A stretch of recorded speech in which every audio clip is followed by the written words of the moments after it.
야, 중계 봤죠? 월드컵. 네. 아니 6분만 기뻤어.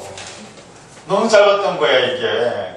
그걸 어떻게 거의 죽다시피 해서 먹으면. 물론 강력한 이 슈팅이 있긴 있었죠. 예. 이 골키퍼가 원래 러시아 축구에서는 굉장히 짠물이라 합니다. 거의 1년 내내 뛰어도 골 허용률이 0점대 한 게임에서 한 골 이상은 거의 허용치 않는 철벽 소문장인데 그 골키퍼가 역시 큰 경기에 나오니까 떨렸어. 네, 멘탈의 문제죠. 기량은 출중한 골키퍼인데도 불구하고 월드컵이나 큰 무대 나오니까 떨림. 공을 잘 못 잡았잖아요.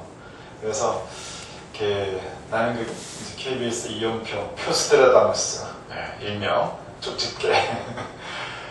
놀랍죠? 이연표 선수가 러시아전에서 70분까지만 잘 버티면 우리에게 기회가 옵니다. 이군호 오더니까 이군호가 일을 해낸다. 정확히 맞춘 거예요 그게. 그게 말이나 되는 이야기예요? 상상할 수 없는 예측력을 가지고 있는 거예요. 예. 그래서 아주 유명해지고 있죠. 표스트라다무스. 그러니까 그게 왜 그렇게 됐겠어요? 수많은 경험이 있었던 거잖아요. 예. 경기를 오랫동안 해보면서 경기의 흐름을 알게 되고 몸으로 아는 거 아니에요? 훈방 경험에서 나온 예측력. 대단했어요. 골까지 들어가더라고. 그래서 그게 거의 요행이 있었는데 이제 버티면 되는 거 아니에요? 버티면은 6분을 못 넘기네. 그래서 이게 바로 우리 러시아전이 일희일비했던 경기였죠. 좋았는데 어떻습니까? 골 들었을 때 여러분들 현장이 있었죠? 예. 기분 어땠나 명심아? 이대로인 골이에요. 짱이지 그냥 와 이렇게 하니까 아파트가 다 뜯어뜯을 때고 나도 모르게 함성이 이야 됐다. 근데 6분에 들어가는데 가슴이 너무 어지렀어. 그럴 줄 알았다 내가. 어쩐지. 행복의 시간이 좀 짧았어요. 그 전에 홍정현 선수가 교체가 됐죠. 홍정현 선수가 나갈 때 내가 좀 불안하더라고요. 홍정현 선수가 수비에 핵심이에요. 황석호 선수가 들어왔죠. 황석호 선수도 잘하긴 하지만 그래서 이거 좀 위기가 오겠다 생각했는데 생각하자마자 그냥 그래도 말입니다. 우리 평가전에서 보여줬던 축구하고는 좀 달랐죠. 처음에 이제 경기하자마자 러시아 측에서 밀려고 한 거예요. 강력하게 공격적으로 압박을 하는데 이게 뭔가 미는데 별로 잘 안 밀려요 한국 축구가. 그게 예를 들어서 우리가 돌이라고 봅시다. 돌이 만만해서 팍 밀는데 끄떡은 하는 거예요. 그러니까 5분에서 10분 사이에 완성된 경기가 없었잖아요. 밀어붙이는. 그러니까 이 한국 선수들이 초반 경기에 나왔을 때 컨디션 조절은 좀 한 것 같아요. 컨디션이 안 좋아가지고 하루를 쉬었다는 날이 있었거든요. 최근에 아예 운동을 하고 하루를 푹 쉰 거예요. 우리나라가 재밌는 것은 한국 체력 담당 코치가 누구죠? 일본 사람. 일본 사람이에요? 이름? 이케다 세이고다. 이케다 세이고가 아니라 이케다 아이고. 아이고 죽었다. 그래가지고 세이고인데 이걸 아이고라는 거예요. 아이고 너무 힘들게 해가지고 강력하게 이 체력을 끌어올린 다음에 쉬고 이런 걸 몇 번씩 이렇게 해주는 거예요. 그래서 당일날 경기 당일날 최고의 베스트 컨디션을 만드는데 이게 성공한 것 같기도 하고 실패한 것 같기도 하고 그래요. 왜냐면은 전반전에 우리 선수들이 뛰는 걸 보게 되면은 몸놀림이 굉장히 가벼웠어요. 근데 후반 되니까 쥐가 나왔다 쓰러져 3명씩 쥐가 나서. 그래서 어떻게 경기를 해요? 쥐가 한번 나기 시작하면은 회복 때리지 어렵거든요. 왜냐? 내가 경험해 봤거든요. 내가 조기 축구 선수였잖아요. 골격타 일명. 청룡 조기 축구에 그 체질 맞고 골격타. 왜 내가 골격타를 했냐? 골을 잘 넣어서 너 수비수를 드니까 자꾸 골을 먹어. 그래서 안 되겠다. 황 선수는 저 앞에 계세요. 앞에.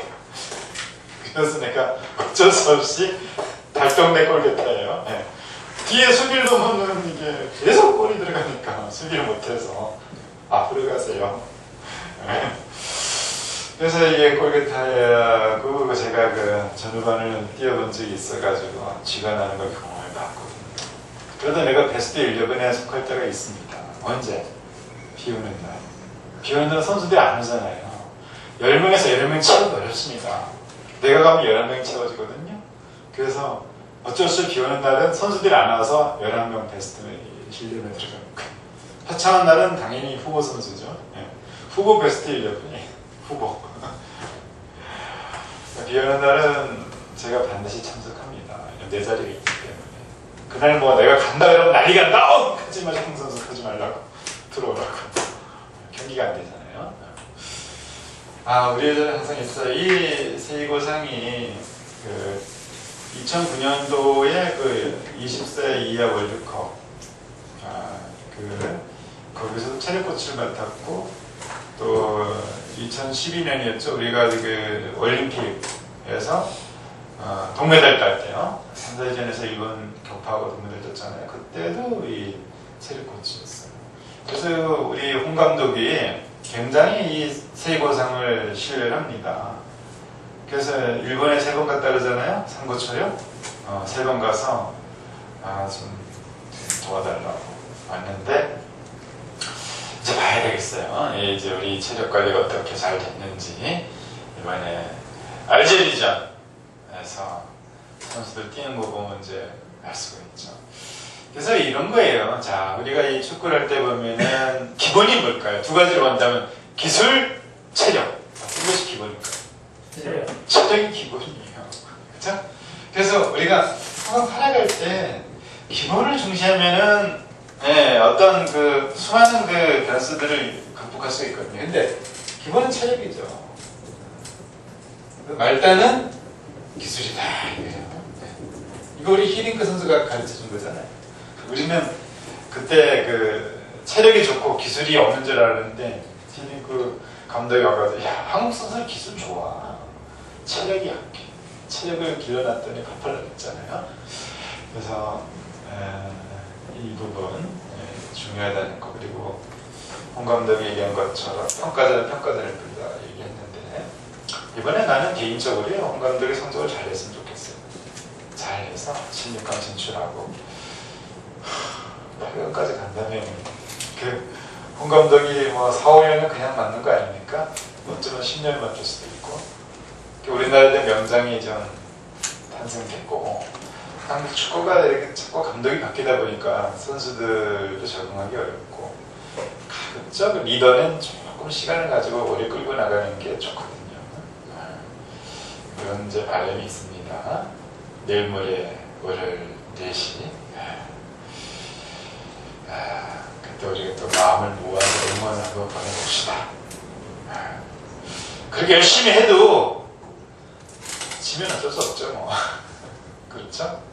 자, 우리가 이 경기가 열리는데 항상 우리 신성개발이는 마음을 비우고 이렇게 하는 거잖아요.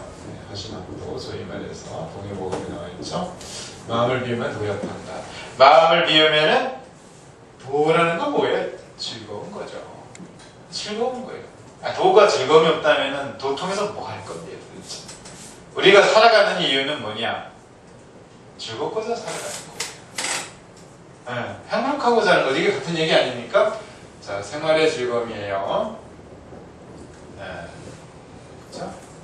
행복, 마음의 평화. 이런 것이 다 맞물려 있는 얘기죠. 우리는 내적으로는 이 마음의 평화를 중시하죠. 왜냐? 내적으로 마음의 평화가 이루어져야지만이 내가 행복할 수 있고 생활을 즐거울 수 있어요. 살다가 보면은 기분 좋은 날이 있죠. 언제겠어요? 자, 우리가 기분 좋았던 날이 있어요. 다 있죠? 농민은 기분 좋아하던 날이 있지? 예. 언제야? 여유 있을 때. 아, 그렇지. 내가 여유가 있을 때? 네. 아, 여유로울 때. 뭔가 쫓기지 않는 거, 쫓기는 일도 없어. 해야 할 일, 어떤 시달리는 것도 없어. 그런 기분이 좋은 거예요. 그게 이제 농민 얘기처럼 기분 좋은 날, 쫓기지 않는 날이에요. 그런데 자, 예를 들어서 누가 자꾸 쫓아와 권총을 들고 힘든 거 아니에요? 네? 내가 산에 갔는데 뭐 늑대라든지 뭔가가 자꾸 쫓아와. 네. 기분 좋을 수가 없죠. 얘가 여유롭다는 것은 쫓기는 마음이 없어야지 여유로운 거예요. 자, 그런데 사실 우리가 봅시다. 지금 우리가 쫓길 만한 상황이 있어요? 당장에 북한이 우리 쳐들어옵니까? 북한이 우리 못 쳐들어와요. 네? 지금 예전에는 이제 안보 논리 이어가지고 자꾸 이제 북한 했는데 북한이 못 쳐들어와요. 왜냐하면 쳐들어오면 북한은 그날로 망합니다. 왜냐? 전쟁이 될 수가 없어요. 가장 우리가 이제 위협적인 게 서울에서 방사포 쏘고 이러는 건데 뭐 한국은 바보예요. 미국하고 연계도 돼 있고 이 최첨단 이 방어 시설이 구축이 됐어요 이미. 그리고 이 전자 위에서 다 보잖아요. 언제 어떻게 북한군 동향이 어떻게 전개되는지 훤히 아는 거예요. 경제력이 우리나라가 북한이 몇 배예요? 몇십 배 되잖아요. 경제력이 있기 때문에 전쟁 게임이 안 돼요. 심하게 얘기하면은 북한에 전쟁이 일어나잖아요. 비행기를 뜰 여유가 없어요. 뭔 전쟁이 됩니까? 게임이 안 돼요. 네, 그래서 북한군이 지금 우리나라를 위협할 수가 있는 수준이 아니에요 이미. 네? 그래서 내 말 듣고 또 저놈들이 쏠려나? 여기다가 방송 바로서 나니까 뭐? 어쩌고저쩌? 우리 이쪽에 이계전이를 정조준해가지고 있는 자식들이. 그래서 실제 전쟁의 위협도 없죠. 그리고 평화시대잖아요 우리나라가 현재. 네. 그 누가 나를 스토킹하는 사람도 없잖아요. 근데 내가 기분이 안 좋아 이랬잖아. 왜죠? 왜 그럴까요? 뭔가 나를 쫓고 있어요. 뭔가가 나를 자꾸 쫓아와요. 그 적이 어디 있습니까? 바로 내 마음 안에 있죠. 그게 바로 강박이에요. 응? 강박이. 그리고 마음새께서는 이렇게 그대로 따라가서 강박이라고 썼죠. 강박이. 이 강박이가 내 안에 있게 되면은 뭔가 자꾸 쫓겨요. 여유가 없어. 기분이 좋지가 않아.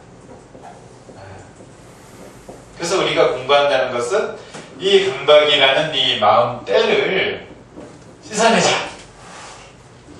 이게 공부 아닙니까? 그래서 우리가 여기 있는 거. 어떻게 씻어내야 되느냐? 세제가 필요한 거 아니에요. 씻어내려면. 그래서 성현의 말씀을 가까이 하라. 우리가 성현의 말씀 자꾸 우습게 하는 경향이 있어요. 아, 이건 옛날 사람들은 뭐하요? 옛날 사람들이 더 잘하는 거예요. 내면의 세계라든지 마음의 병이라든지 이런 것들은 훨씬 더 우리보다 나아요. 성인의 말씀을 외우고 묵상하고 그 뜻을 곰곰이 새기려면은 내가 강박으로부터 벗어나는 거예요. 기분 좋은 날. 제가 그 기분 좋았던 날을 상상해 보면 어린 시절이 참 기분이 많이 좋았던 것 같아요. 내가 봤을 때는 어떤 날이 기분 좋았냐? 학교 운동의 날. 운동의 날도 그렇게 기분 좋아요. 만곡기가 막 휘날리고 천건100건 모여가지고 막 기마전하고 달리기 하고 축제잖아요. 신나죠 그냥. 부모님들 오시고 또 어떤 날? 명절. 명절은 환상적이었어요. 명절날은 옷을 새 옷을 입어. 이게 무슨 개념인지 잘 아마 우리 20, 30대 세대날 이해를 못할 수도 있어요. 새 옷을 입는다는 게 그 촉감, 새로 산 옷을 입었을 때 이거 또 새 옷이 옛날에는 좀 꽂아가지고 휘발유 냄새가 그대로 돼 있어요. 근데 그 휘발유 냄새가 너무 좋은 거야. 소풍 가는 날 기분 좋잖아요. 우리가 기분 좋게 살아가고자 뭐 이런 공부도 하는 거고요. 살아있어서 가장 중요한 거가 무엇이냐, 내가 기분 좋게 사는 거죠. 그래서 지금 그 시즌이 온 거예요. 우리나라 이거 알지만 꼭 하루 종일 기분 좋아요. 하루 종일. 네? 그렇잖아요. 우리가 2002년 때 얼마나 행복했습니까? 특히 이탈리아전에서 그 안좋은 선수가 딱 골 넣었을 때 그 쨍하는 기분, 여러분들 기억하죠?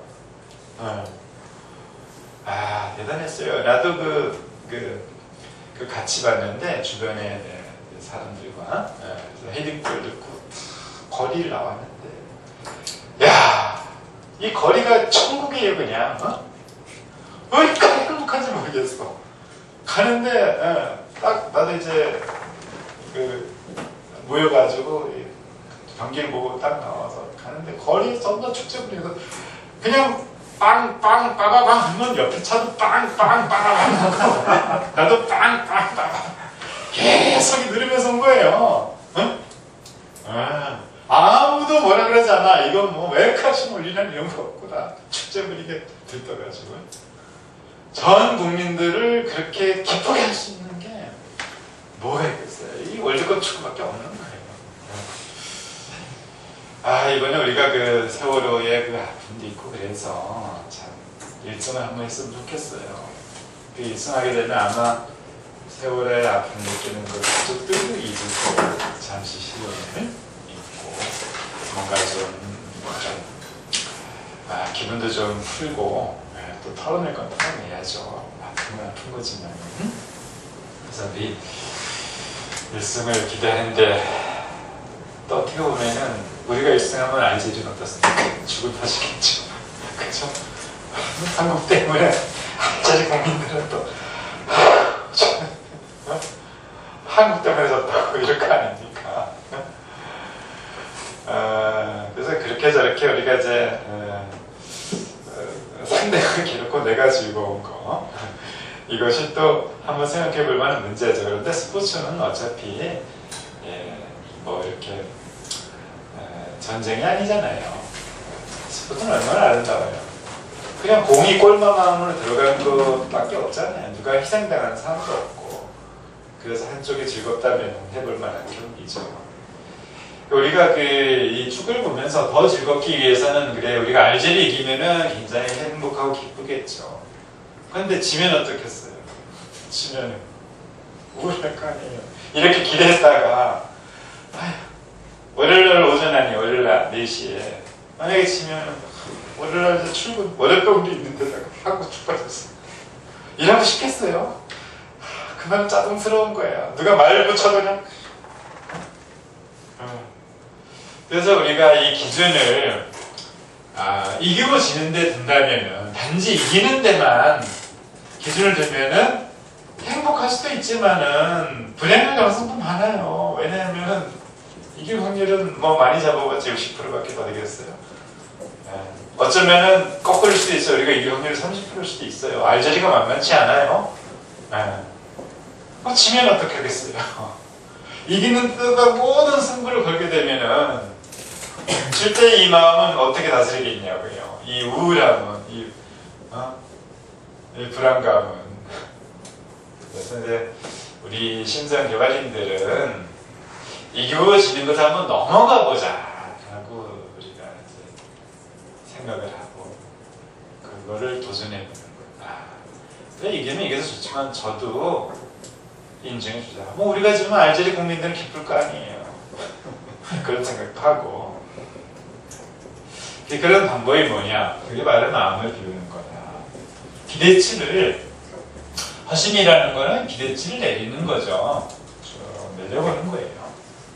이기는 데만 두는 것이 아니라, 물론 현상처럼 한번 이겨보자 이렇게 뭐 작심하고 보는 게 뭐 나쁩니까? 응원도 하고 아싸라 이해하면서. 그런데 또 마음 하나로서는 하나에는 출구를 두는 거예요. 질 수도 있다. 그치? 자, 우리가 이 월드컵 8회 연속 나갔습니다. 8회 연속 나간 나라는 브라질, 브라질, 또 이탈리아, 이탈리아. 거의 그 첫째 나라인가? 독일. 독일. 아, 그래, 독일. 그렇지. 대선 다섯 나라나 뭐 이 정도밖에 안 돼요. 엄청난 거예요. 8회 연속 나가서. 우리가 8회면은 48, 32? 32년간 이 월드컵 시즌을 즐기고 있는 거잖아요. 한 번도 빠짐없이. 이거 얼마나 행복해요. 어떻게 보면 우리가 TV에 앉아서 한국 경기를 보는 것만으로도 즐거워야 되는 거죠. 그렇잖아요. 참여하는 데 의미가 있고.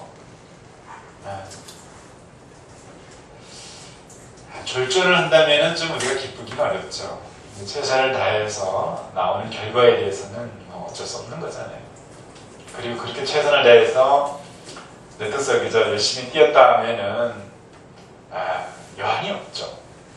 어떻게 우리가 성실하게 플레이를 해내는 거가 중요한 거죠. 그건 필요해요. 마음을 빈다 해가지고 무기력하게 대충 플레이한다? 그러면은 뛰는 선수들도 재미없고 보는 국민들 힘 빠지죠. 성실은 해야죠. 그래서 우리가 이렇게 32년간 개근을 했다는 거, 이것이 대단한 일이죠. 그래서 우리가 이 세계인의 축제에 동참을 했잖아요. 32강 이렇게 올라가가지고. 실제 우리가 피파 랭킹은 59등이에요. 굉장히 59등이면 원래는 59등 하면 32강 안에 못 들어가야 되는데 여러 가지 지역적인 우리가 아시아로서 이거 안배 혜택을 좀 받은 거죠. 들어와서 경기가 열리니까 경기를 즐기도록 합시다. 이기고 지는 거는 이겨야죠. 물론 기쁘겠지만 그 이전에 마음을 비우고 볼 수 있다는 것으로서 우리가 기준을 내려보는 거예요. 월드컵 경기를 같이 볼 수 있고 가족들 같이 보고 친구들 같이 보고 그러잖아요. 또 그 얘기를 이렇게 할 수 있고 이것이 행복이죠. 이렇게 기대치를 내리면은 나는 점점 행복해져요.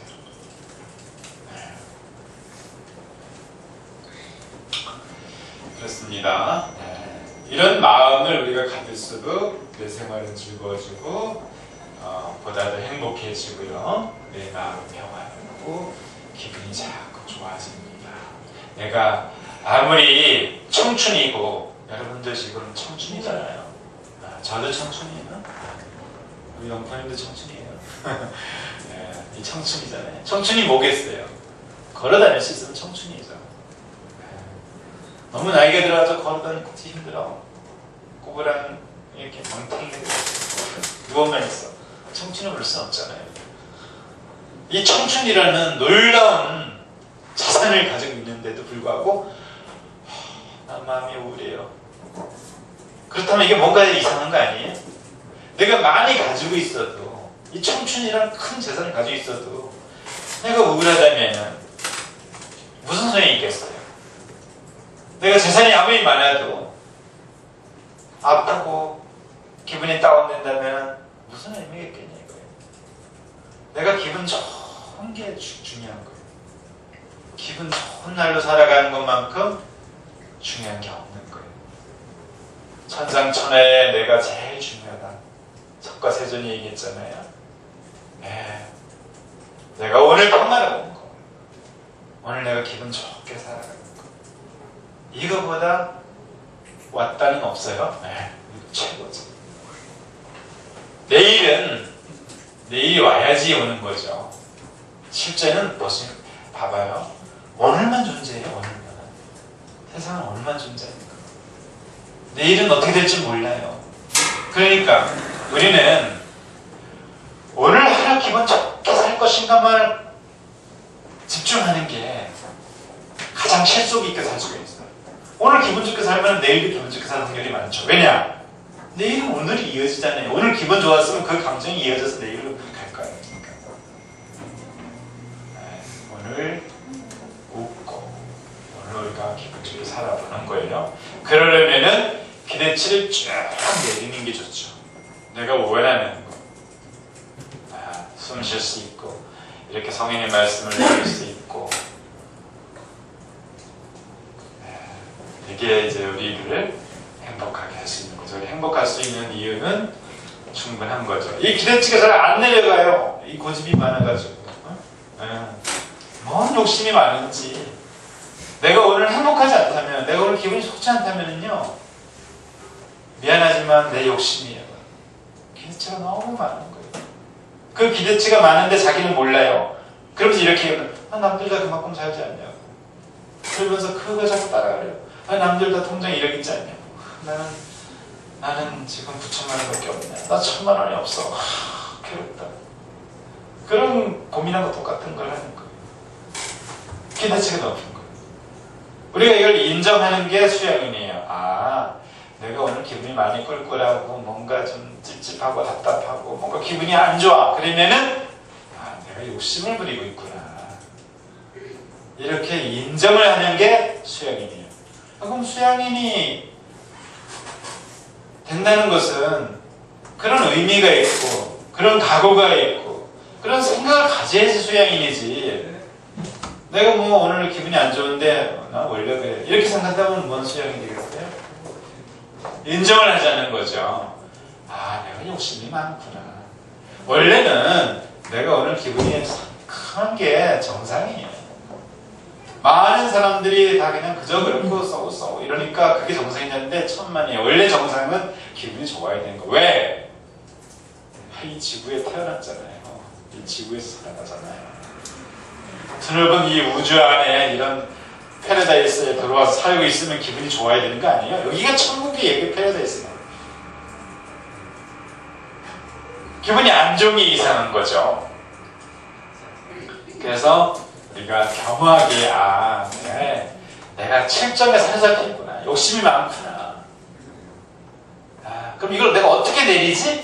뭔가 이런 절실한 마음이 들 때 내가 얻을 수가 있는 거예요. 내 상황을 진단하자는 거죠. 내가 기분이 좋지 않고 대인관계에 꼬이고 그러면 내가 욕심이 많은 거야. 나한테는 강박이라는 그 내면에 나를 쫓는 적이 있는 거야. 내가 7점에 사로잡힌 거야. 그런 의미는 내가 잘 닦지 않기 때문이야. 그런 거를 내가 인정을 해야 되는 거야. 그걸 인정을 할 때만이 내가 공부가 시작되는 거야. 그래서 찾아보면은 그런 내 욕심이 보여요. 보이는 순간 이미 나는 벗어난 거예요. 욕심을 내려놓을 필요도 없어. 내가 그런 사람, 그런 마음이 있구나라고 보는 순간 모든 게 해결됩니다. 그리고 실제로 우리는 그렇게 살고 있어요. 많은 부분을 내려놓고 살고 있는데 깎지 않음을 인해 가지고 그런 이런 기분 좋은 날을 누리지 못하고 산다 이렇게 볼 수가 있는 거죠. 닦아봅시다. 뭘 닦냐? 그리고 여기 성령의 말씀을 닦아보는 거예요. 자, 이거 오늘 볼까? 이 낭낭한 목소리의 주인공 써니가 읽어볼까? 오케이. 말하는 데에는 힘쓰면서 실행하는 데에는 더디면 비록 말을 잘한다 하더라도 반드시 들어줄 사람이 없게 될 것이다. 능력이 많다 해도 자기 공로를 자랑하면 비록 수고를 많이 한다 하더라도 반드시 함께 일하려는 사람이 없게 될 것이다. 지혜로운 사람은 마음속으로는 말을 잘하더라도 번거로이 얘기하지 아니하고 능력이 많다 하더라도 공로를 자랑하지 않는다. 이 때문에 명예가 천하에 드날리게 되는 것이다. 말은 많이 하려고 힘쓰지 말고 실행하는 데 힘써야 하며 지혜는 자기를 드러내는 데 힘쓰지 말고 잘 살피는 데 힘써야 한다. 그러므로 지혜롭지 않은 사람은 잘 살피지 아니하고 고로 자기 자신에 대하여 태만해지는데 이것은 그가 힘써야만 할 일에 반대되는 행위인 것이다. 선함이 마음의 중심을 이루지 못하고 있는 사람은 이름을 남기지 못하고 실행이 자신의 말과 합치되지 않는 사람은 명예를 이룩하지 못한다. 명성은 아무렇게나 하여도 이룩되는 것이 아니고 명예는 기교로서 이룩될 수 없는 것이다. 군자란 몸소 실천하는 사람을 가리키는 말이다. 이익만 생각하고 함부로 행동하거나 명예를 잊고 경솔히 행동하면서 천하에서 올바른 선비 노릇을 할 수 있는 사람은 있을 수가 없는 것이다. 아, 좋아요, 좋아요. 예. 아, 우리 그 써니가 웅변에서는 목소리가 힘차고 아주 그 듣기에도 편한데, 써니야. 좋아. 그래요. 야, 이 글을 읽어보면 어떻습니까? 그냥 수편해지죠. 말하는 데 힘쓰면서 실행하는 데는 더디면 비록 말을 잘한다 하더라도 반드시 들을 수 없게 될 것이다. 사랑하라, 사랑하라, 사랑하라, 사랑하라, 사랑하라. 말만 많아. 근데 내가 사랑하지 않아. 사랑이 뭡니까? 화내지 않는 거잖아요. 인상을 찌푸리지 않는 거잖아요. 예. 사랑하라 하면서 인상 팍팍 찐거죠. 예. 답이 없겠죠. 능력이 많다 해도 자기 공로를 잘하면 비록 수고를 많이 한다 하더라도 반드시 함께 일하는 사람이 없다. 자, 능력이 많아요. 골도 잘 넣어. 예. 그런데 내가 최고야 자꾸 얘기하면 아무도 없게 되죠. 겸손히 생각했거든. 지혜로운 사람은 마음속으로 말을 잘하더라도 번거리 얘기하지 아니하고 능력이 많다 하더라도 공로를 잘하지 않는다. 이 때문에 명예가 천하에 드러나게 될 것이다. 스스로 낮춘 사람은 낮추게 되면은 비우니까 비움을 인해 가지고 뜨는 거죠. 가벼워야 뜨잖아요. 무거운데 어떻게 뜰 수 있겠냐고 그죠. 무거우면 깔아앉아요. 자랑하면 깔아앉는다는 거죠. 나를 드러내면은 자꾸 깔아앉습니다. 말은 많이 하려고 힘쓰지 말고 실행하는 데 힘써야 하면 지혜는 자기를 드러내는 데 힘쓰지 말고 잘 살펴내야 한다. 예, 그렇죠. 실천. 오늘 내가 기분을 좋게 하기 위해서 작은 일에 얼마만큼 집중을 했는가. 내가 이제 살아 숨쉬는 거에 대해서 감사함을 느껴봤는가. 걸어다니는 것으로만으로도 행복하다는 사실을 내가 체험했는가. 예. 자기를 드러내는 데 힘쓰지 말고 잘 살펴라. 나는요, 나라는 존재는 어떻습니까? 내 마음은 항상 실정이 있고 본성이 있어요. 원래 그런 거예요. 원래 그런 거기 때문에 내가 실정이 있기 때문에 언제나 이 실정 강박에 의해서 내가 쫓기는 생활을 하면서 내 마음 평화를 잃을 수가 있는 거예요. 그럴 수 있다라고 인정을 하고 이놈이 언제 자기가 나서 한번 들여다보라는 거예요. 그럼 그놈을 딱 알 수가 있어. 내 안에 있는 실정이. 어떤 친구들은 내면의 아이라고 하죠. 이 상처받은 내. 잘 삐지고 요놈이 자꾸 나를 괴롭히는 거예요. 걔를 잘 들여다보면서 설득도 하고 얘야 물론 네가 상처받아도 생각했는데 너만이 그런 게 아니야. 많은 사람들이 그래. 그리고 내 안에 그 실정에게 얘기해 주는 거예요. 야 실정아 그런데 너는 얼마나 베풀었어? 넌 어떻게 사람 받기만 원해? 이렇게 얘기를 해주면서 살피는 게 그런 거예요. 내 안에 실정을 살피자는 거예요. 나를 불행하게 만드는 그 실정을 살펴보라는 얘기죠. 그리고 이야기도 하고 논리적으로 따져보기도 하고 그러므로 지혜롭지 않은 사람은 잘 살피지 아니하고 고로 자기 자신들에서 태만해지는데 이것은 그가 힘써야만 할 일의 반대행인 것이다. 힘써야 할 일이 뭐냐? 내 안에 실정을 살피는 거예요. 내 안에 악한 그런 마음을 들여다보는 거죠. 사람이 마음의 중심을 이루지 못하고 있는 사람은 이름을 남기지 못하고 실행이 자신의 말과 합치되지 않는 사람은 명예를 이룩하지 못한다. 명성은 아무렇게나 나하여도 이룩되는 것이 아니고 명예는 기비로서 이룩될 수는 없는 것이다. 예, 요즘에 뭐 그 정치하는 분들의 그 논문 표절 문제가 자꾸 나오죠. 예, 그 명예라는 것이 아무렇게나 이렇게 이루어지는 게 아니죠. 정직해야 되고 남 것을 뺏겨서는 될 수가 없는 거죠. 선하게 해야죠. 선하게. 아닌 것을 내 거라 생각하는 건 선한 게 아니죠. 명예는 기교로서 이룩될 수가 없는 것이다. 군자란 몸소 실천한 사람을 가리키는 것이다. 이익만을 생각하고 함부로 행동하거나 명예를 잊고 경솔히 행동하면서 천에서 올바른 선비 노릇을 할 수 있는 사람은 없다. 그렇죠? 몸소 실천한 사람. 자, 몸소 실천한 사람이 뭐냐? 우리가 이제 수양인이에요. 우리는 군자죠. 어떻게 이런 분자가 수행이 됐느냐? 내가 아파서 된 거예요. 아프니까 죽겠거든요. 내가 왜 아프냐? 그러니까 내 안에 강박이가 있어. 아, 이 강박이를 잘 통솔해서 내가 기분 좋게 살아가자는 게 수행이라냐? 그러면 여기에 실천해야 될 거 아니냐 이거죠. 내가 오늘 기분 좋은 것을 느껴보려고 실천해야 될 거 아니냐 이거죠. 어떻게 실천해야 되느냐? 보는 재미, 듣는 재미, 먹는 재미, 그런 데서 느껴지는 감사, 이런 것을 하루에 단 3개라도 오늘 내가 월드컵 경기 볼 수 있어서 해피하다. 오늘 내가 푸른 하늘을 볼 수 있어서 행복하다. 오늘 내가 구름 선생을 만나서 행복하다. 뭐 이런 거. 나 여러분을 만나서 행복합니다. 네. 이렇게 실천하는 거예요. 내가 만족하도록, 내가 기분이 좋아지도록 이렇게 나가는 거죠.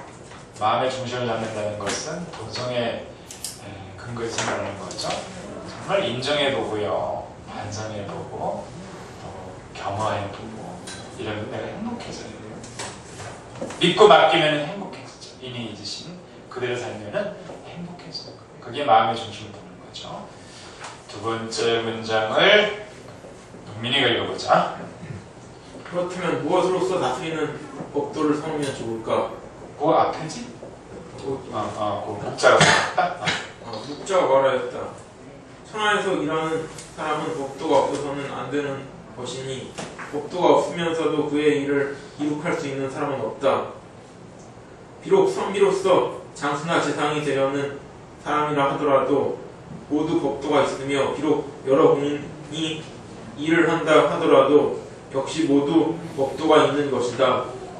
여러 공인들은 굽은 자로부터 네모꼴을 만들고 그림새로서 원을 만들며 먹줄로서 곧게 만들고 추달린 줄로서 바르게 만들고 수평으로서 평평하게 만든다. 기술이 있는 사람은 거기에 알맞게 할 수 있을 것이며 기술 없는 사람도 비록 알맞게 할 수는 없다 하더라도 이에 따라 일을 하면 그래도 더 잘 될 것이다. 그러므로 여러 공인들이 일을 하는 데는 모두 법도가 있다고 하는 것이다.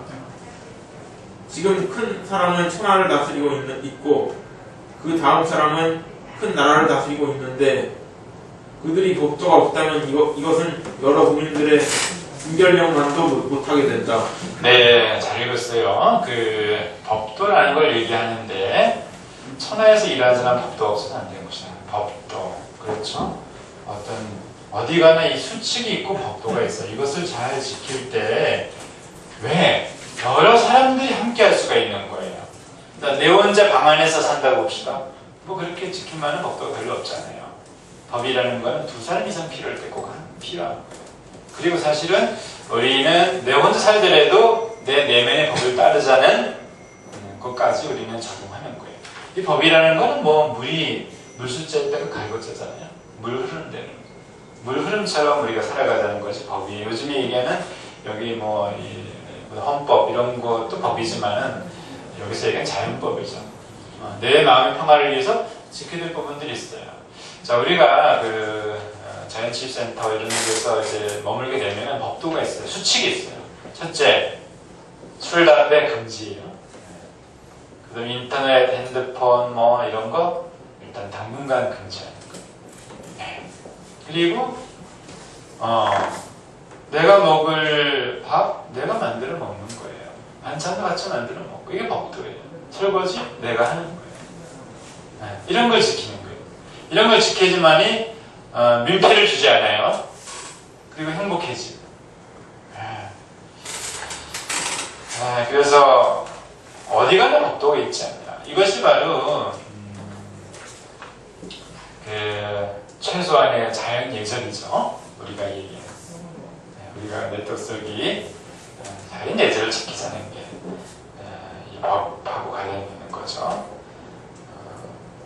여기 보면은 쭉 얘기가 나오는데 선비나 장수나 재상이나 다 그 법도가 있다. 거기 알면은 나도 내가 공동체 생활하면은 반드시 지킬 법이 있어. 이것을 지키지 않을 때 자꾸 다툼이나 괴롭죠. 네, 그거를 지켜내는 거예요. 네. 그러니까 아까 얘기한 것처럼 내가 마음이 기분이 좋지 않네, 마음이 편없잖아. 그러면 반드시 두 가지가 있어요. 하나는 내 기대치가 너무 높아요. 욕심이죠. 또 하나는 뭐죠? 내가 해야 할 일을 안 하는 거예요. 내가 지켜야 할 일을 안 하는 거예요. 그러면 괴로워지는 거죠. 이것만 하면 된다는 거죠. 다음 구절을 명신이가 읽어봅시다. 그렇다면 무엇으로 다스리는 법도를 삼으면 좋을까? 만약 모두가 그의 부모님을 본뜬다면 어떨까? 천하의 부모 노릇을 하는 사람은 많지만 어진 사람은 적다. 만약 모두가 그의 부모를 본뜬다면 이것은 어지지 않음을 본뜨는 것이 된다. 어지지 않음을 본뜨는 것은 법도로 삼을 수가 없는 것이다. 만약 모두가 그의 스승을 본뜨면 어떨까? 천하의 스승으로서 하는 사람은 많지만 어진 사람은 적다. 만약 모두가 그의 스승을 본뜬다면 이것은 어지지 않음을 본뜨는 것이다. 어지지 않음을 본뜨는 것은 법도로 삼을 수가 없는 것이다. 만약 모두가 그의 임금을 본뜬다면 어쩔까? 천하의 임금으로서 하는 사람은 많지만 어진 사람은 적다. 만약 모두가 그의 임금을 본뜬다면 이것은 어지지 않음을 본뜨는 것이다. 어지지 않음을 본뜨는 것은 법도로 삼을 수가 없는 것이다. 그러므로 부모와 스승과 임금 등 세종의 사람들을 다스리는 법도로 삼아서는 안 되는 것이다. 자, 우리가 이제 그러면 법도의 기준을 누가 될 것인가? 그러면 부모냐? 아니, 부모들 어진 부모가 얼마나 있냐 이거죠. 어진 부모가 별로 없어요, 원래. 그럼 선생이냐? 아니, 세상에 어진 선생이 얼마나 되냐 이거예요. 그 선생을 본뜨지 말라는 얘기예요. 그럼 임금이냐? 아니, 임금이 얼마나 어지르겠냐고요. 그거 번뜨지 말라는 얘기예요. 그러면 우리가 이제 현실 세계에서 봅시다. 내 부모가 있을 거 아니에요, 그렇죠? 내 선생이 있을 거 아니에요. 우리 시도 선생이나 우리 부름 선생이나 번뜨지 말라는 얘기예요. 그 우리나라 대통령 있잖아요, 박근혜 대통령 번뜨지 말라는 얘기예요. 그러면 여기서 하는 이유가 아니 그런 선생들도 있고 부모들도 있고 있는데 대통령도 있는데. 그 사람들이 어지르는 법이 어디 있느냐? 부모라고 해서 어진 게 아니고 선생이라서 어진 게 아니고 대통령이라서 어진 게 아니라는 얘기죠. 그럼 이 안에서 우리가 얘기해주는 핵심이 있죠? 그럼 뭘 번뜨느냐? 사람을 번뜨지 말고 어진 성품을 번뜨라는 얘기죠. 어진 성품. 그렇죠? 그러니까 우리가 이제 명심보감에 견인지선, 심기지선하고 견인지약, 심기지약이면 여차면 방치유익이라 그러잖아요. 다른 사람의 선을 보고 내가 닮고 다른 사람의 악을 보고 경계하고 그러면 나한테 유익하지 않겠냐. 사람을 가지고 번뜨지 말고 그 사람이 가지는 어진 마음이라면 나보다 나이가 어리더라도 나의 제자라고 하더라도 내 새끼라고 하더라도 나보다 말단 직원이라 하더라도 번뜨라는 얘기죠. 사람을 보지 말고 사람 속에 담겨져 있는 선을 닮아. 그러면 누군가 오늘 굉장히 기분 좋게 살아요. 해피해요. 그러면은 그 사람을 번뜰 수가 있다는 거죠. 근데 그 사람이 저녁 때가 됐어. 인상 푹 찌그리고 승질 빡빡 내. 번뜨는 얘기에 그 사람을 번뜨지 말라는 얘기죠. 선함을 따라하는 거죠. 그래서 이런 것으로 따르지 말고 선함을 보거든 우종이지라 이런 얘기가 있죠. 가서 기뻐하고 그거를 내 규칙을 삼으라는 거죠. 규칙을 삼으라는 것은 선이냐 그렇지 않느냐를 삼으라는 거죠. 본성의 근거라는 얘기죠. 사람을 보지 말고.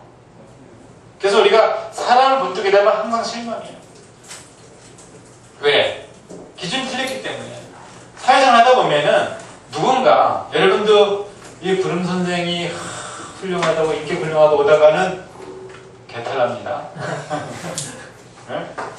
선생을 본뜨지만 선생에게 있는 선이 있다면 그것을 본뜨는 거예요. 네. 내가 누구를 믿는 순간 나는 곧 그 사람에게 실망하겠다고 결심하는 것과 다르잖아요. 그거는. 사람을 어떻게 믿어요? 나는 나를 믿습니까? 내 안에도 칠정이 있고 내가 가장 존경하는 그 사람이 칠정이 있는 거예요. 그러니까 사람을 믿지 말라. 오직 선함을 추구하라. 네. 실망하지 말고. 내가 왜 부모를 욕합니까? 부모에게 나쁜 점이 발견되면 내가 실망하는 거 아니에요? 부모에게 좋은 점만을 내가 거두면 되는 거죠. 부모에게 나쁜 점이 있으면 내가 안 하면 됩니다. 선생님도 그와 같은 거예요.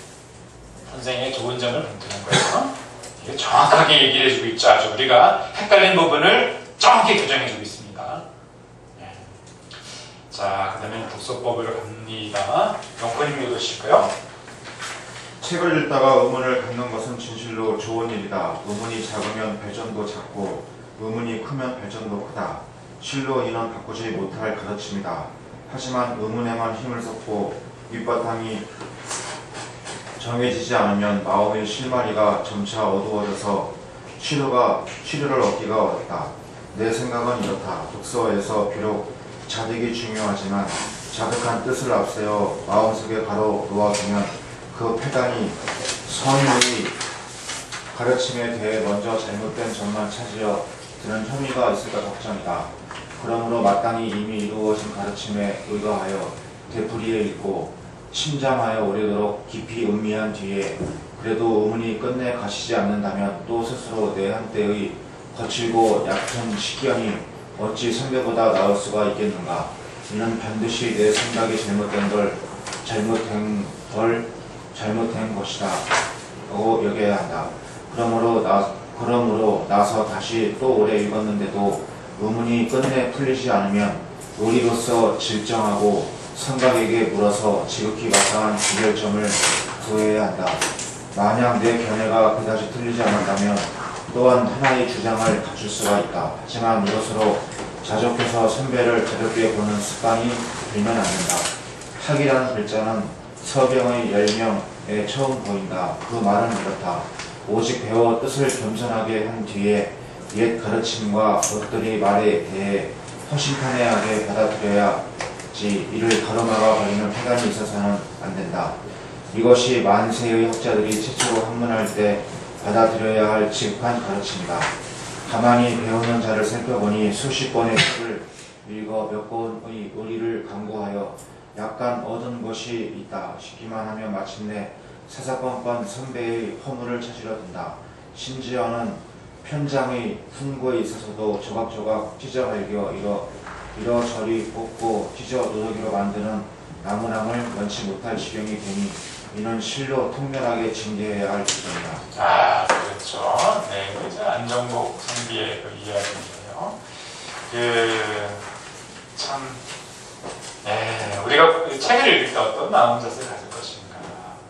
자득이 중요하죠. 스스로 내가 깨침을 얻는 거. 그리고 의문을 가져보는 거. 되게 중요한 거죠. 진실은 좋은 일이 하잖아요. 의심이라는 거하고 의문은 달라요. 의심이라는 건 이건 틀렸어. 뭐 이런 얘기, 이건 의심이죠. 의문은 이게 뭐가 있을 거야. 이렇게. 그래서 의문이 크면 발전도 크다고 얘기했죠. 그런데 의문만 힘을 쏟고 밑바닥이 정해지지 않으면 마음의 실마리가 점차 어두워져서 실을 얻기가 어렵다고 했어요. 그래서 어떻게 해야 되느냐. 내 생각은 이렇다. 독서에서 비록 자득이 중요하지만 자득한 뜻을 앞서서 마음속에 가로 놓아두면 패단이 있는데 옛날 학자들이 했던 가르침에 대해서 잘못하면 의심하기 쉽다는 거죠. 그래서 이미 이루어진 가르침에 이거예요. 되풀이 읽고 침잠하여 오래도록 깊이 음미한 뒤에 그래도 의문이 끝내 가시지 않는다면은 또 스스로 굉장히 중요한 얘기 나옵니다. 또 스스로 내 한때의 거칠고 얕은 식견이 어찌 선배보다 나을 수 있겠는가? 이는 반드시 내 생각이 잘못된 것이다 라고 여기라는 거예요. 먼저 이렇게 여기라는 거죠. 이게 헷갈려. 이거 뭔가 잘못된 것 같은데 의심과 의문에서 의문으로 나가는 얘기죠. 어떻게 나가냐? 선배님들이 나보다 낫겠지. 이렇게 생각하는 얘기. 선배님들이 나보다 공부도 오래 했고 또 이런 이야기들을 쓰고 검증이 된 거고 나보다 낫겠지. 이런 마음을 가지는 거죠. 이제 그렇게 일단은 좋게 평가하고 읽었는데도 불구하고 끝내 뭐가 잘 안 풀려. 그러면 의리로서 결정하라. 다른 이치를 통해서 다시 한번 따져보라는 얘기죠. 그리고 주변에 있는 선배님들께 물어서 마땅한 규결점을 구하라는 거죠. 그리고 나서 내 견해가 그래서 틀리지 않는다면 나도 하나의 주장을 펼칠 수가 있는 거예요.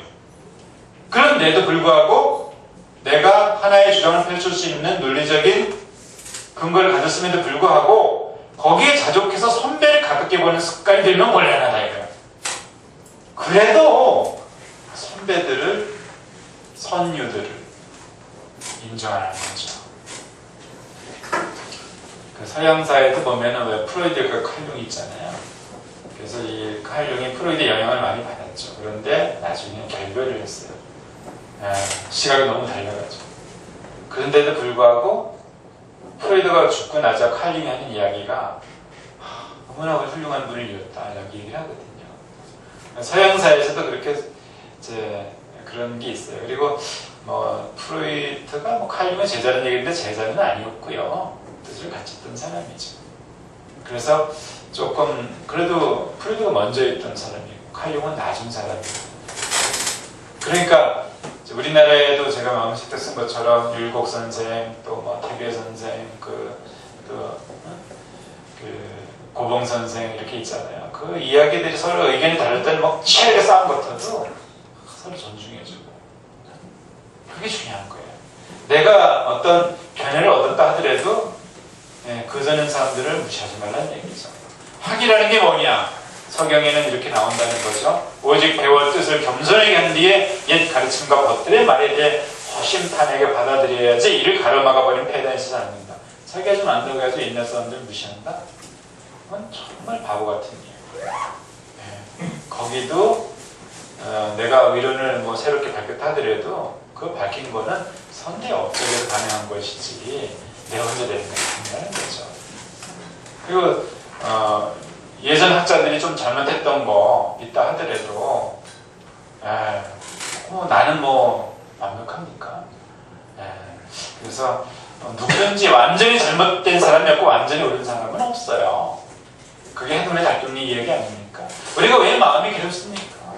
강박이의 마음을 가졌기 때문에. 강박이가 무슨 마음이죠? 완벽해야 된다. 해동내 이해하면 된다만 생각하는 거죠. 해동내 이해만 한다. 그런데요, 어떻게 사람이 해동내만 존재합니까? 장점, 단점이 있는 거예요. 내 부모도 장점, 단점이 있고, 내 자식도 장점, 단점이 있고, 내 선생도 장점, 단점이 있고, 내 친구도 장점, 단점이 있는 거예요. 원래 그런 거예요, 원래. 원래 그런 거예요. 그래서 내 친구나 내 선생이나 내 부모를 자꾸 좋게 생각하면 나는 계속적으로 실망합니다. 우리 한국 축구도 마찬가지죠. 잘하는 게 있고 못하는 게 있는 거예요. 질 수도 있고 이길 수도 있는 거예요. 한쪽만 보면은 결국에는 욕하고 싸우고 그거밖에 안 돼요. 우리가 이걸 인정하자는 게 선이죠. 부족한 걸 인정하고 겸해지면서 내토속인 하자는 거죠. 게으르게 있지 말고 내 안에 친정이 있으니까 이걸 잘 닦아나가죠. 그런 뜻이죠. 그게 한문한 사람이고 수양인이고 우리는 수양인의 길에 접어들었으니까 우리의 그런 정체성을 잘 찾아가자는 거죠. 우리의 정체성. 이것이 만세학자들이 최초로 학문할 때 받아들여야 할 지극한 가르침이라는 거죠. 가만히 배우는 자를 살펴보니 수십 권의 책을 읽어 몇 권의 의리를 강구해 약간 얻은 것이 있다 싶기만 하면 마침내 사건권 선배의 허물을 찾으려 든다. 이래서 곤란하다는 거죠.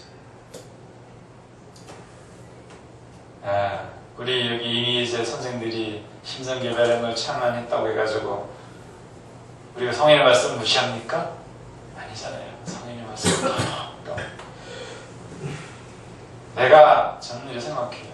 우리가 내 마음을 열어가고 내 생각을 열어가는 길 중에 성인의 말씀을 존중하고 그분들이 쓴 글, 그 한문 그런 걸 쓰고 애우고 이러는 것만큼 생각을 명쾌하게 열어가는 길이 제가 짧은 시간인지 모르지만은 이 세상에 이거보다 나은 건 없다고 생각해요. 공부하는 거니까 명심보감 외우는 것만큼 없다고 생각해요. 그런 생각을 하고 있으니까 우리 모 출판사에서 느린 생각이라는 출판사가요 명심보감을 다시 한번 현대인에 맞게 편집해 달라고 해서 우리 이내지 심장개발원 신규 선생님들이 동시에 작업을 하고 있습니다. 책이 또 나옵니다. 가을에 나와요. 가을에. 네. 그 책도 여러분 잘 보시면 많이 도움이 될 거예요. 그래서 이게 막 조각조각 찢어 발가 이리저리 뽑아 찢어 누더기로 만드는 나무람을 면치부터 지금이 될 수도 있다.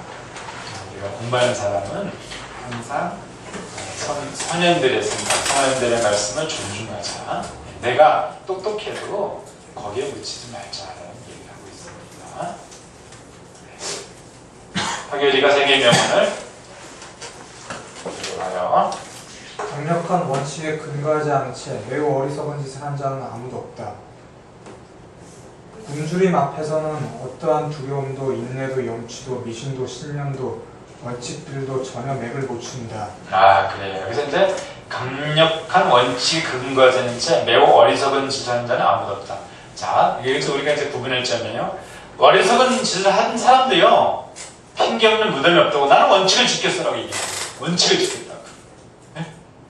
그게 원칙이냐 이거죠. 그걸 다시 한번 보자는 거예요. 나는 원칙대로 했어 하는데 그 원칙이 내 실정에 근거한 원칙이기 쉬워요. 대부분 다. 내 편은 되겠다는 거죠. 그러면서 원칙을 지켰다? 그건 원칙이 아니죠. 우리가 얘기하는 이 법, 자연법, 이거는 항상 본성의 기준을 삼아야죠.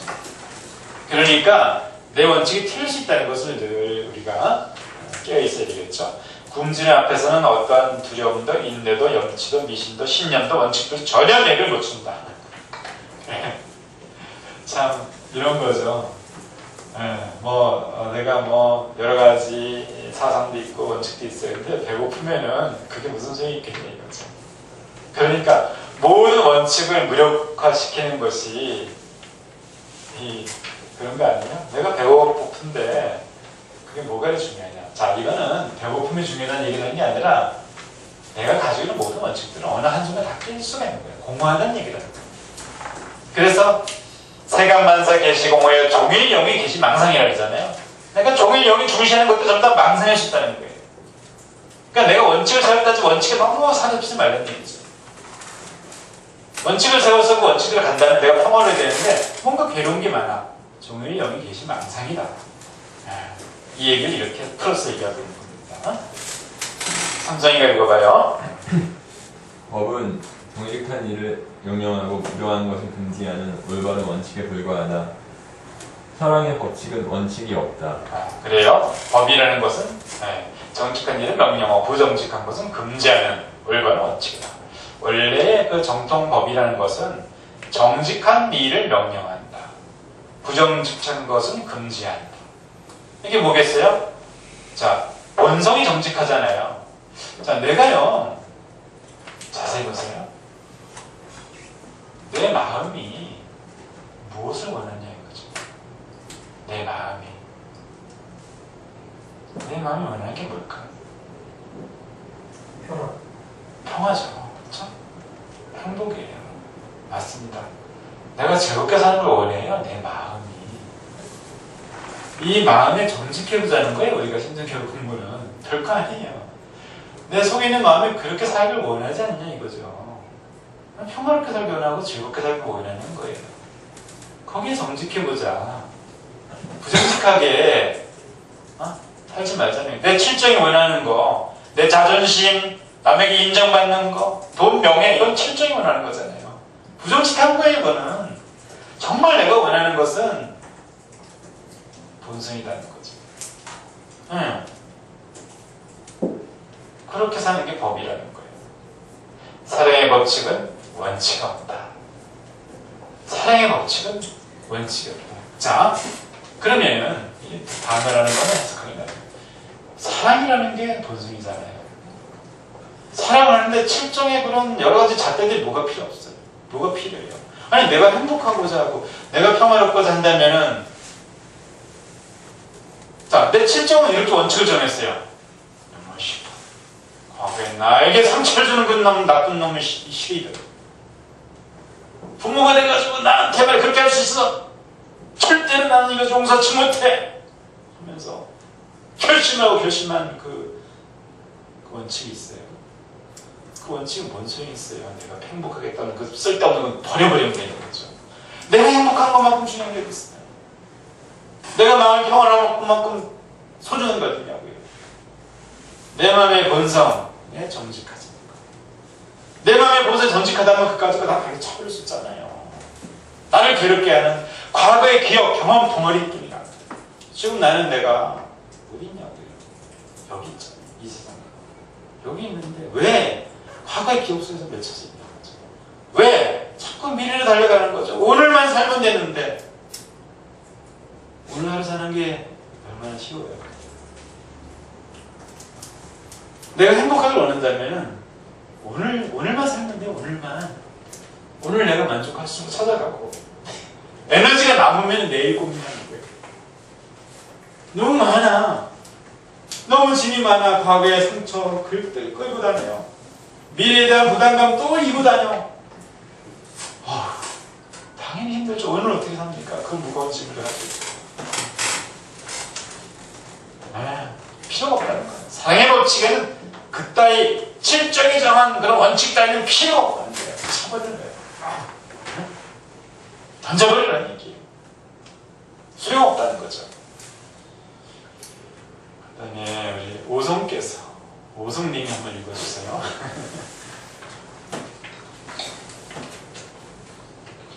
오송. 아 정말요? 그래요? 약간의 예외를 허용하지 않는 규칙은 보편적으로 적용될 수 없다. 옳은 원칙에 따른 모든 행동이 항상 성과를 내지 못한다 해도 위축되거나 포기나 절망을 하지 마라. 네, 약간의 예외를 허용하지 않는 규칙은 보편적으로서. 자, 예외가 없다는 것은 예외라는 건 출구죠. 출구가 없어요. 출구가 해동에 이어난다면 이게 보편적인 법칙일 수 있겠네요. 그렇죠? 져줄 수 있는 거고요. 실수할 수 있는 거예요. 우리가 실정이 있기 때문에. 내가 강력하게 마음 먹고 마음 공부를 시작해도 언제나 무너질 수 있는 거예요. 그러면은 그걸 너무 공격하지 말고 그럴 수 있다. 이렇게 가자는 거죠. 보편적인 규칙은 출구가 있어요. 아무리 잘못해도 새롭게 나아갈 수가 있는 거죠. 옳은 원칙에 따른 모든 행동이 항상 성과를 내지 못한다 해도 위축되거나 포기나 절망을 하지 말아라. 그랬습니다. 성과를 내지 못한다고 위축되거나 포기나 절망하지 말아라. 옳은 원칙에 따른 모든 행동. 자, 내가 이제 옳은 원칙이라는 것은 본성이 원하는 거죠. 내가 마음의 평화를 추구하면서 자꾸 살아가요. 그런데도 뭔가 결과물이 잘 안 나와요. 당장에 좋아지지 않아요. 그래도 너무 절망하지 말아라. 내가 그래도 원칙을 지키지 않았느냐.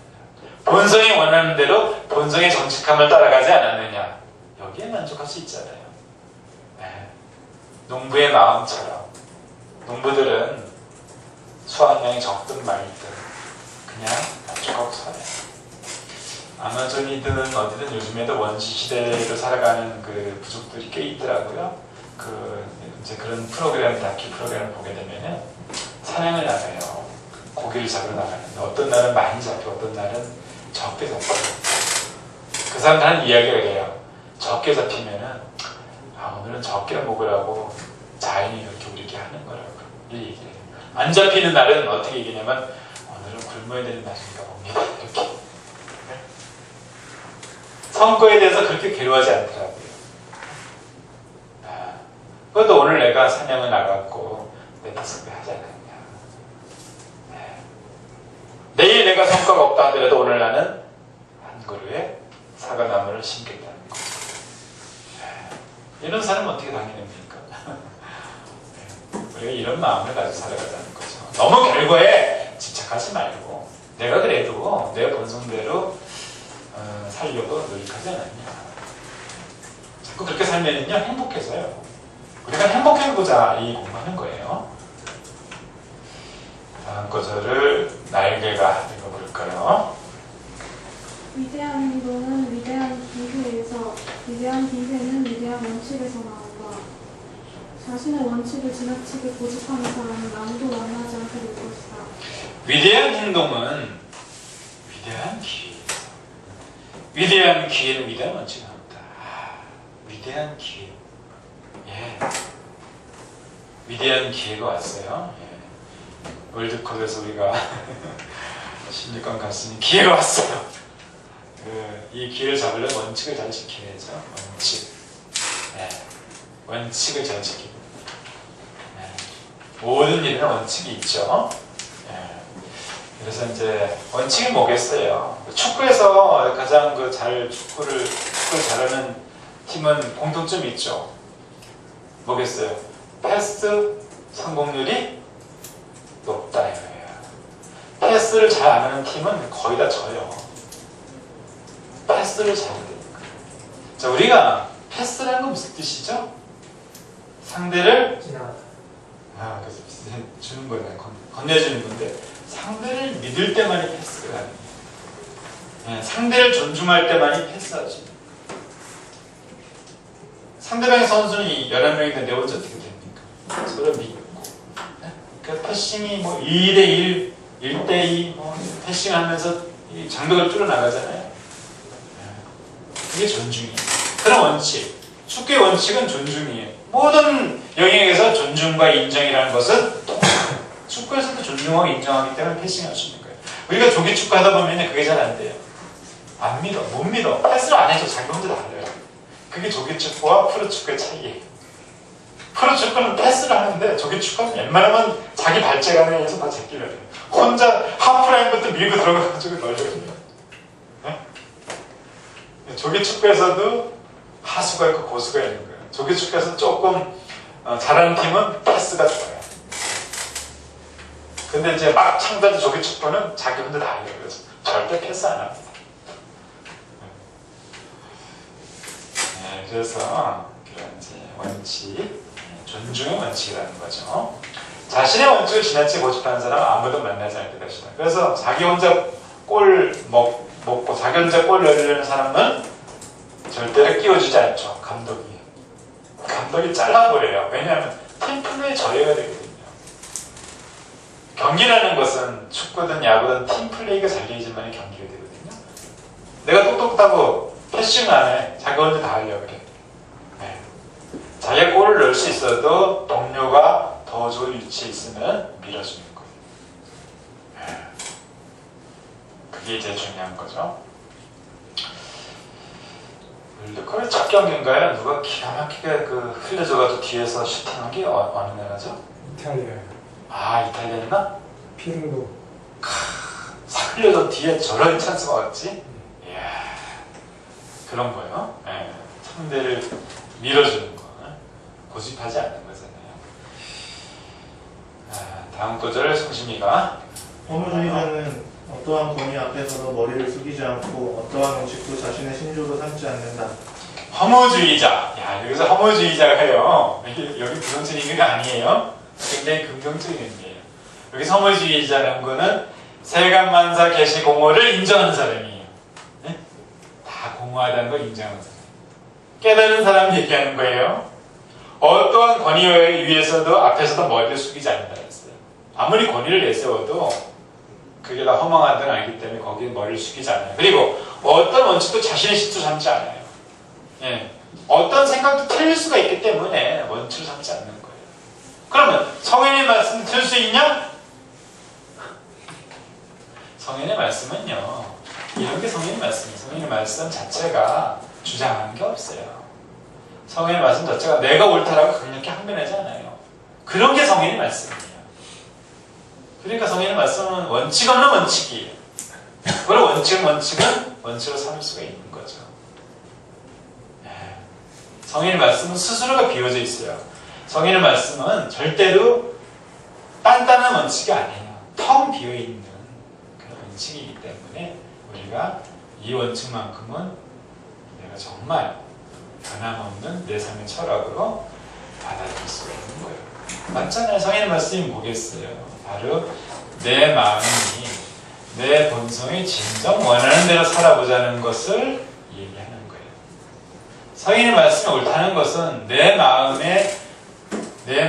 바라는 것, 내 마음 저 깊은 본성이 이야기하는 것을 동의해 주는 게 성인의 말씀이에요.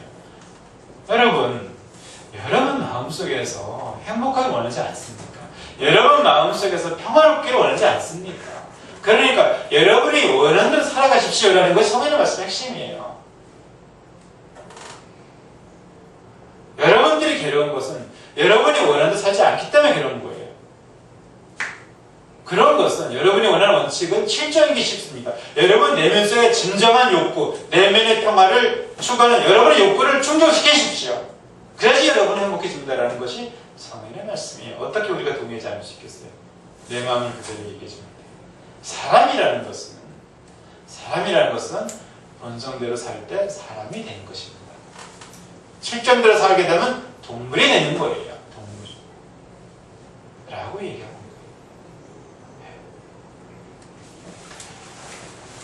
많은 성인들이요 동물과의 차별성을 위해서 애써서 노력했어요.